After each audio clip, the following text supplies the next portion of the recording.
Next is objective of the study.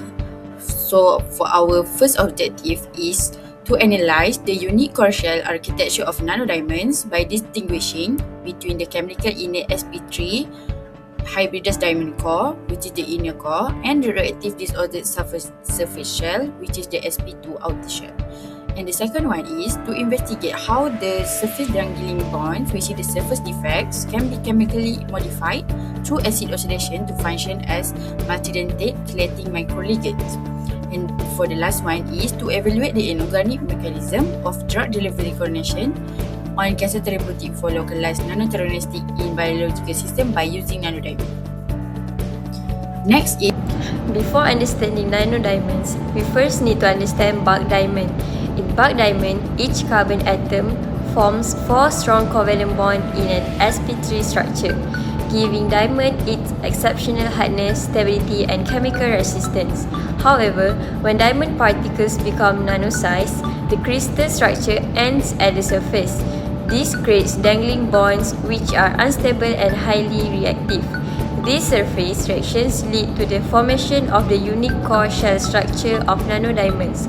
Therefore, studying these surface effects is important to understand the spatial properties and applications of nanodiamonds. This slide illustrates the function of core shell structure of nanodiamond, which gives them both stability and reactivity. At the center is the core made of pristine sp3 crystalline diamond. This core is chemically innate, non-toxic, and highly biocompatible, making it suitable for application involving biological systems. Surrounding the core is the shell, which consists of disordered sp2 graphite carbon. Unlike the stable core, this outer layer is highly reactive and can be easily modified through chemical treatments. This unique combination allows nanodiamond to maintain the stability of diamonds while providing a reactive surface for functionalization and interaction with the other molecule. This slide compares the characteristic and function of the nanodiamond inner core and outer shell. The inner core consists of sp3 hybridized carbon, which forms a highly ordered diamond lattice. Because of this structure, it is chemically innate, stable, and biocompatible, making it suitable anchor for biological application. In contrast, the outer shell contains sp2 or mixed carbon structure. This layer is more disordered and contains dangling bonds, making it highly reactive and easy to modify chemically. Therefore, while the inner core provides stability and biocompatibility, the outer shell serves as a dynamic functional interface that enables surface modification and interaction with other molecules. This slide explains the formation of surface defects known as dangling bonds. First, the stable diamond lattice abruptly terminates. Second, the surface atoms cannot complete their tetrahedral bonding geometry. As a result, unpassivated dangling bonds are formed, which are energetically unfavorable and highly reactive. This helps us investigate how surface dangling bonds disrupt bulk stability and force chemical reconstruction. So now we're going to talk about the surface homogenization process of nanodiamonds. In step 1, the raw nanodiamond has a disordered surface containing graphite carbon and metal impurities. In step 2, the nanodiamond undergoes aggressive oxidation using a mixture of nitric acid and sulfuric acid together with sonification. This treatment removes impurities and modifies the surface. Finally, in step 3, a uniform surface rich in carboxyl groups is formed. These functional groups increase the negative charge, improve solubility in polar solvents, and prepare the nanodiamond for further applications such as metal ion binding and surface functionalization. Overall, this process creates a cleaner and more chemically active nanodiamond surfaces. So now next we move to how the ligand is created by using nanodiamond. So as we know, our ligand created because of the covalent ligation caused by the body mechanism, which is the valence bond theory. So when a nanodiamond undergoes acid oxidation, its outer shell becomes heavily populated with oxygens containing functional group, which is the carboxylic acid and hydroxyl OH. So ligands as Lewis bases. The oxygen within this surface group contains active lone pair of electrons, allowing them to act as Lewis bases as electron pair donors. So metal as Lewis acid. When transition metal from ions, which is the C2+, the copper, they lost their utmost 4s electron first, leaving behind stable cation with empty hybrid orbital. This metal cation acts as Lewis acid, which is the electron pair acceptors. So the covalent bonds happens when the coordinates when a bond is formed when the field orbital from the nanodiamond surface oxygen atom overlap with the empty hybrid orbital on the central metal ion. Because of the nanodiamond possesses numerous oxygen donor across its surface, it acts as massive multidentate collating agent ligand, which is polydentate ligand, forming multiple covalent bond to wrap itself in metal ion. So by using the copper 2+, it couples the nanodiamonds in inert core, make it easy for use for the targeted drug delivery.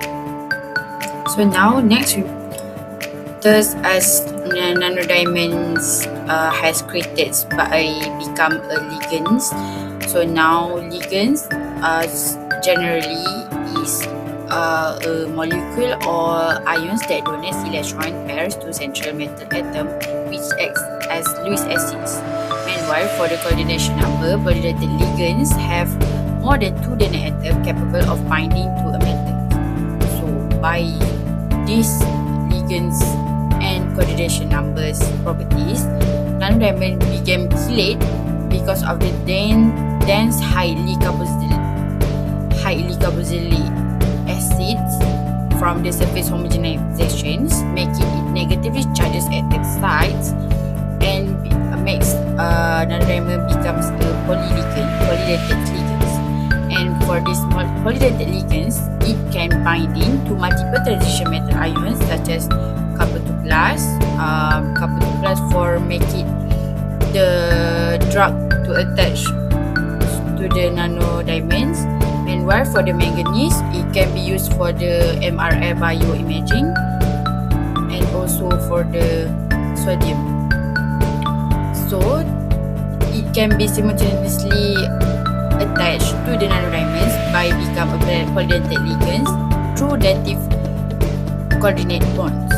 So, by covering this topic, our objective has been successfully achieved, because now we know how to utilize chemically modified surfaces from surface defect using acid purification to become a multidentate ligand of nanodiamond. So next we move to the nanotheranostics, which is the application of nanodiamonds with therapy and diagnostic for cancer drug delivery. So firstly, the mechanism is the particle uptake. The Nd-Doxorubicin complex will navigate to the target site. And secondly, by the cellular internalization, the biocompatible core ensure the safe transport across the membrane. By become a ligands, by nanodiamond becomes a ligands, is ensure the safe transport across the membrane, because the drug delivery safely in inert core of the sp2 of the nanodiamond within the acidic environment of our body. So next, which is the payload release, the controlled detachment of doxorubicin inside the cellular environment without disrupting our body cell movement and without disrupting our cell toxicity from the drug delivery itself. So the therapeutic mechanism, which is the targeted drug delivery by passive targeting, which is the EPR effect. So by exploit leaky tumor vessel and poor lymphatic drainage for accumulation, it has sensitive trigger payload release in acidic tumor microenvironment. And another one, which is the active targeting, the specific ligands, which is antibody folic acid, bind to overexpress cancer cell to reduce the size of tumor in our body. That's all. So next we move to... In conclusion, the remarkable properties of nanodiamonds arise from their unique engineered core shell structure. The stable sp3 diamond core provides biocompatibility and structural integrity, while the reactive sp2 shell enables functionalization and targeted drug delivery. This combination makes nanodiamonds a promising platform for nanotheranostics, where diagnosis and therapy can be integrated into a single nanoscale system. Ultimately, their effectiveness comes not from one property alone, but from the deliberate engineering of their nanoscale architecture.